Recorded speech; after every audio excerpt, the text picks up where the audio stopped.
In this video, I want to address the therapeutic benefits of working with rhythm as we do in neurosensory voice work. So, working with rhythm can be used in for different purposes and for different outcomes.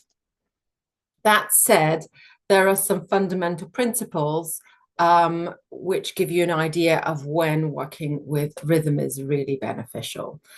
So first of all, working with rhythm over an extended period of time. I mean, like if you're working with a client in a session, you will want to do a rhythmic exploration for at least 10 to 15 minutes to explore the benefits, to get actually any benefits from it. And the reason this is like this is that it takes your physiology a bit of time to start syncing with a rhythm and to experience the neurochemicals. So the body starts producing neurochemicals when we work with rhythm in a particular way. And that is why rhythm has been used for eons to induce trance and in certain religious traditions. But one thing that's really important to understand before you sort of set out is that working with rhythm has benefits because rhythm is a simple, easy rhythm is predictable and it's repetitive. And that's how we use rhythm in neurosensory voice work.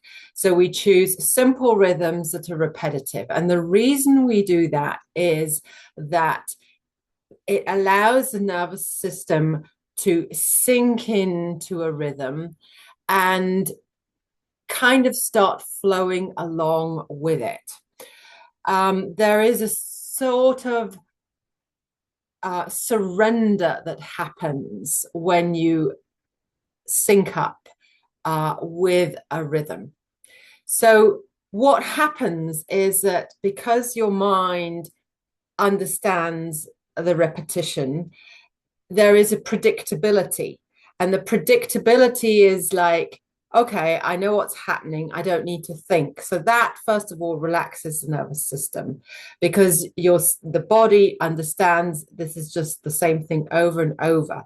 This serves various purposes.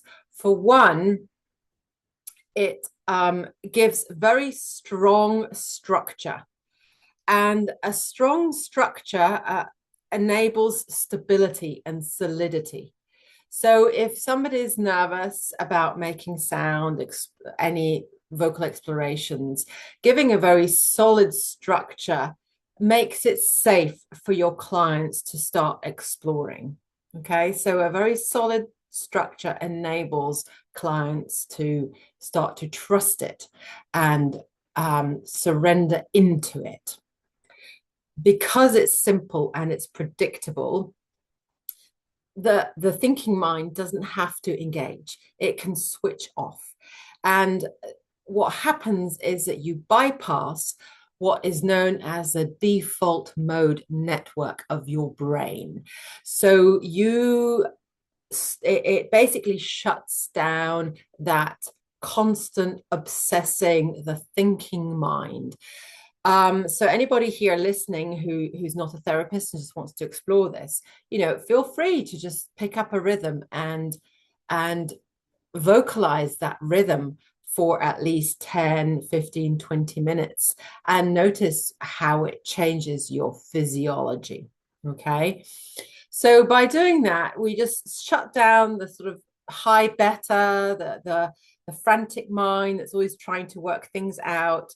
And it does this on the physiological level. So this is not that, you've got to try. It's simply through the repetition and allowing yourself to surrender into the rhythm. Yeah, allowing yourself to switch off and in a way become consumed by a rhythm. A client of mine said, which was a very good metaphor for this. It's like sinking into a river and being carried along by a river. And that's what a rhythm does. It gains its own momentum as you work with it. Okay. The other thing that happens is that if you're doing this in a group or with your clients or in group therapy, this momentum can take over, and it's in a beautiful way, in that we often start to the sound that you make starts to dissolve in the body of sound that is being produced by everyone. And this happens even if it's just the two of you. So a dissolution of separation occurs, and that invokes a sense of belonging, a sense of feeling connected, because as you sync to one rhythm, and if you don't know what I mean by syncing to one rhythm, it's like you're finding the rhythm together. So either you can attune to a person's rhythm, so that means one person takes the lead and with a clear, distinct rhythm and holds that rhythm, and the other person attunes to that rhythm and allows themselves to get swept up in that rhythm. Another way this can work is that two people find a rhythm together. But once that fusion has happened, and you've done this for about 10 minutes, you will notice a sense of belonging, a sense of relaxation, a sense of belonging and togetherness as your voice merges with the other person's voice in the rhythm. And there's a sense of you're able to go on and on and on, yeah, if you get into this the rhythm of it, essentially. And that is why in practices working with trance, people can get into trance states for hours on end, because you lose a sense of time. Yeah, you lose a sense of self that is not helpful. Yeah, it's not that you're losing your sense of self, not at all. In fact, you will notice that through the engaging with a rhythm, it's as if you become closer to your true sense of self as the thinking mind switches off, and there seems to be more space for perhaps other thoughts that emerge that you otherwise might not allow. Okay, while this is happening, your physiology is massively engaged, and since the thyroid gland is wrapped around the larynx, and the thyroid regulates your metabolism, neurochemicals, your body starts to produce neurochemicals that benefit you. Yeah, it's like oxytocin, serotonin, and cortisol is reduced.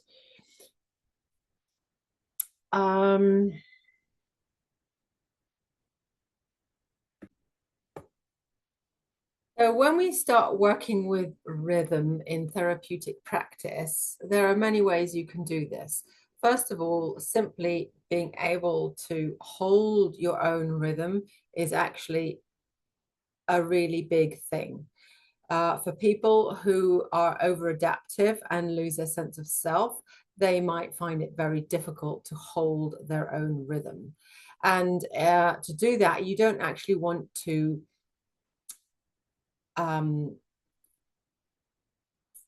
prematurely ask somebody to try and hold their rhythm. Instead, you start working with rhythm and you hold the rhythm, and then you hold a rhythm together and see if it can be held together.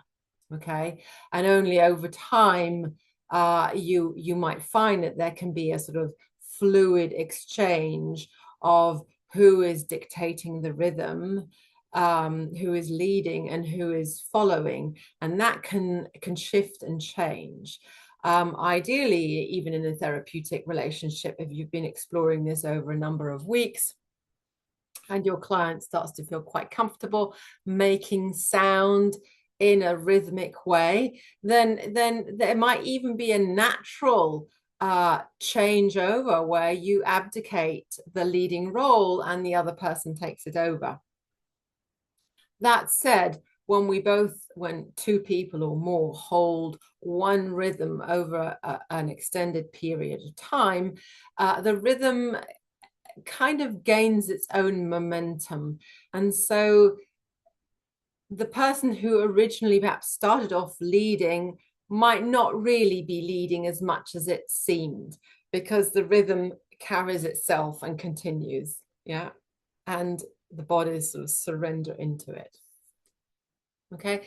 Using rhythm simply to a practice, staying attuned to your own rhythm is a big thing. So, we can work with that for a long time until somebody has the capacity to stick to their own rhythm, then attune to another rhythm, and then come back to their own rhythm. That said, also we can work with different tempi, yeah, so different speeds, how fast, how slow.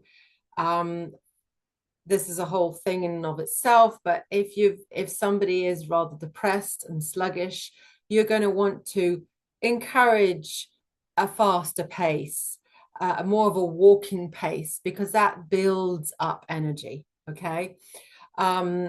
Alternatively, if somebody is extremely rushed and has a very hectic, frantic kind of energy, you're going to want to reduce the tempo. You're going to want to slow it down. Now, when you slow down or speed up, what you need to keep in mind is you never want a huge difference. So you need to kind of sync with your client where they're at and start with something that they can relate to, and then perhaps slow it down slowly and explore slowing down.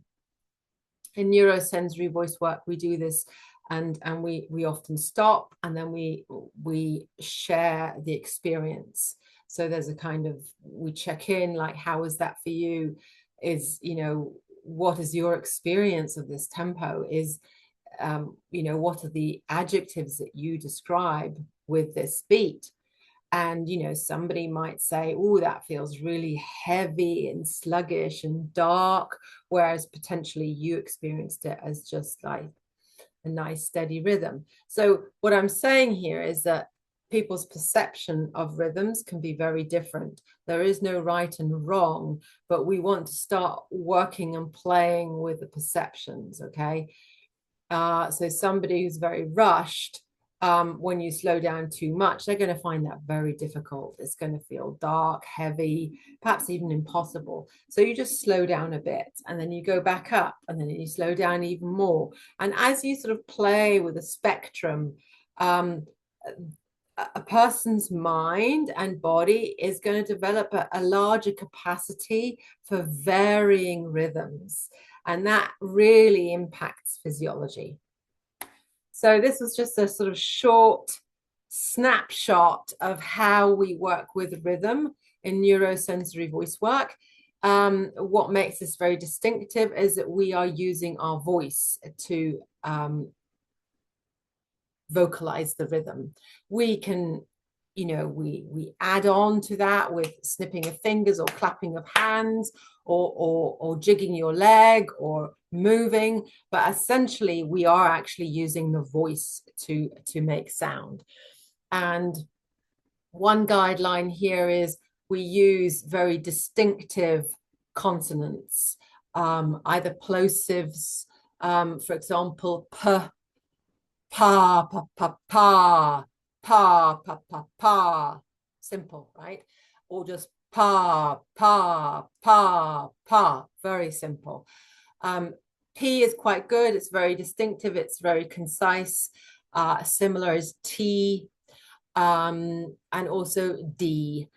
Dum is another nice one you can use, like dum, dum, dum, da, da, dum, dum, da, da, dum. Very simple rhythms. Explore them.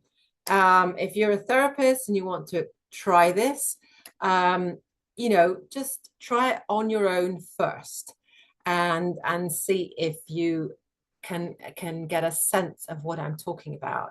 keep going for 15, 20 minutes in a space where you feel sufficient privacy, so you're not preoccupied with being heard by somebody, and just explore it, see how it is for you. I'll be starting my monthly drop-in classes again.